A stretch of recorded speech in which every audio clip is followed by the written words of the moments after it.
Hey everybody, Spooky Marshmallow here, and today I am going to be reviewing Evil Dead Rise.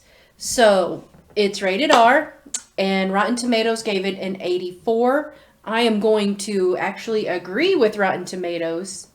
Yeah. More on that here in a little bit. So, let's talk about what it's about. So, two sisters reunite after one of them becomes pregnant. Meanwhile, flesh possessing demons get unleashed and try to take over the entire family. That's what it's about.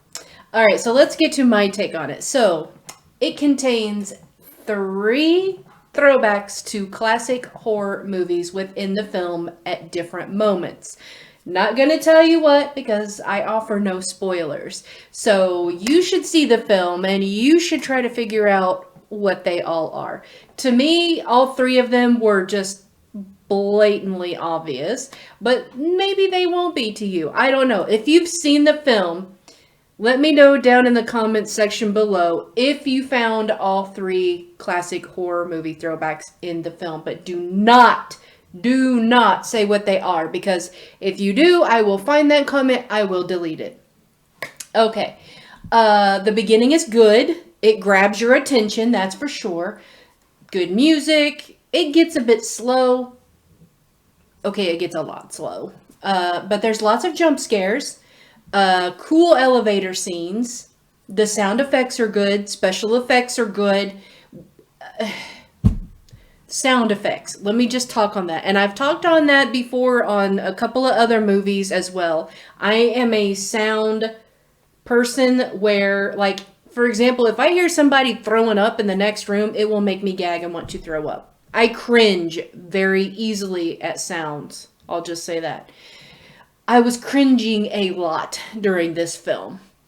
Special effects are good. The screaming was overdone and not necessary in parts. Like, there's this one part where the main character is just standing there screaming for no reason. Like, why did we need that? We did not need that. Thank you. I'm good on that. I can't stand the movies where all they do is scream and scream and scream and scream over and over and over. Like, it's just stop, okay? It's not necessary. In my opinion, it was like a modern day Exorcist. Acting by the whole cast is good. All of the cast, the kids, the adults, everybody in the film was spot on when it came to the acting. It was really good. It's very believable. Some parts are a bit overdone, I will say. The gore factor is good. Cringe factor for sure. One scene with a cheese grater. I'm just gonna say that. The kills are pretty brutal. It's extreme at the end. And it will trigger your anxiety. The end is bloody and gory to the extreme. I I really liked this film. I really did. I thought it was very good. I don't know. It's missing something. To watch it, I wouldn't know that it was Evil Dead. And not just because, Campbell isn't in it. It's just, I don't know. I can't describe it. It just, to me, it was just like watching a modern day Exorcist. Like, that's what the name of it should have been to me. If it wasn't for the little tidbits that come into play at the end, especially, yeah, I wouldn't have thought this was Evil Dead. Um, I will say that it has some very good lines. Like, one of the lines that really disturbed my husband is the main character is possessed, and she says, "Mommy is sleeping with the maggots now." My that for some reason struck a chord with my husband, and it freaked him out. I don't know why it that particular line did, but it did. Lots of jump scares, like I said. Um, I don't know what else to say about the film. It don't get me wrong, I did like the film.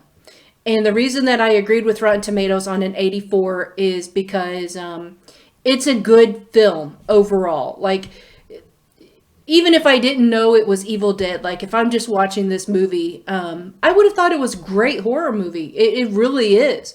So yeah, in 84, why not 94? Well, because of what I said in some parts. Like some parts were just like, I feel like time fillers. Like I feel like they could have done more with the scene instead of just having her stand there and scream her damn head off for like minutes.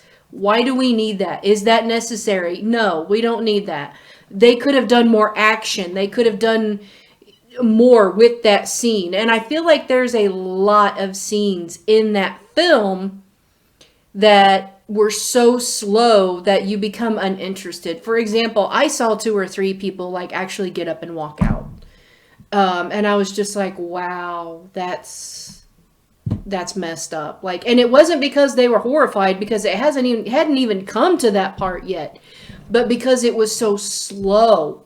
And the reason that I know that they walked out is because where they were seated, which was in front of me, I watched them get up. And these are different couples, mind you, not the same. They were not together. They were just in the row in front of me. And at one point, like after the beginning part, when it starts getting very, very slow, this guy, he gets up and he leaves, and I'm thinking, oh, he's just going to the bathroom. He never came back. And then a little while later, when it's still very, very slow, this other couple gets up. They walk out. They never did come back. So I know that, people were leaving because they were disappointed, but you should never do that. I'm sorry. Unless that film crosses a line for you at some point, then I could understand you get up and walk out.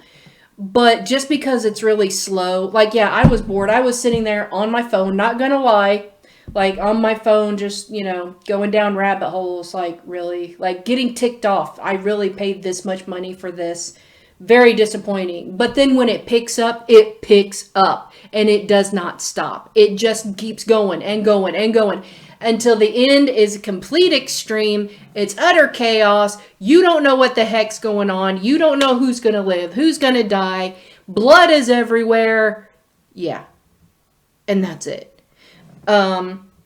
Stay tuned after you've watched the movie, because there is a small, teeny tiny clip after the credits that leads to a next one, which I already could tell the way the movie was going. I'm like, yep, there's going to be a sequel.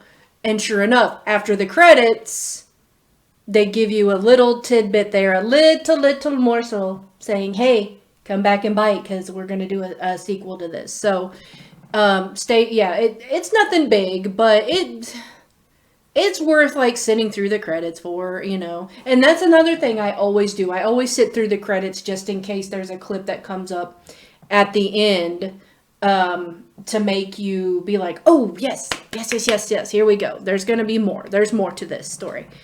I think, to be quite honest, I'm trying not to give stuff away.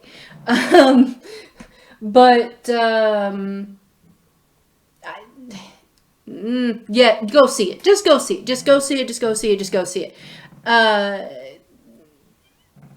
I don't think you would be wasting your money to go see it. Like I said, I started to feel that way. That's just my personal preference, because it does get very slow. That's just me. Like, but watching the other Evil Dead movies, they're not slow. But that's my opinion. Someone else may be like, yeah, hello. That's just my opinion. But go see it in the theater, because let me tell you, the sound effects, the special effects, especially the end, to see it on a TV is not going to do it any justice. I'm telling you. The way the ending is, you got to see it on the big screen. Definitely.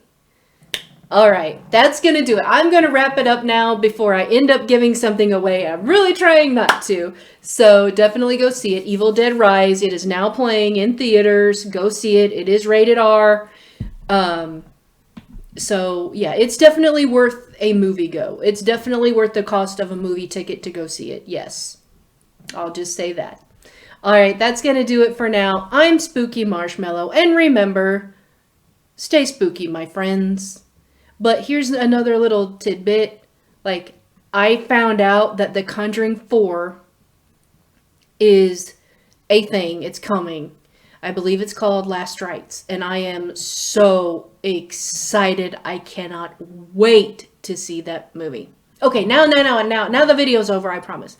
All right.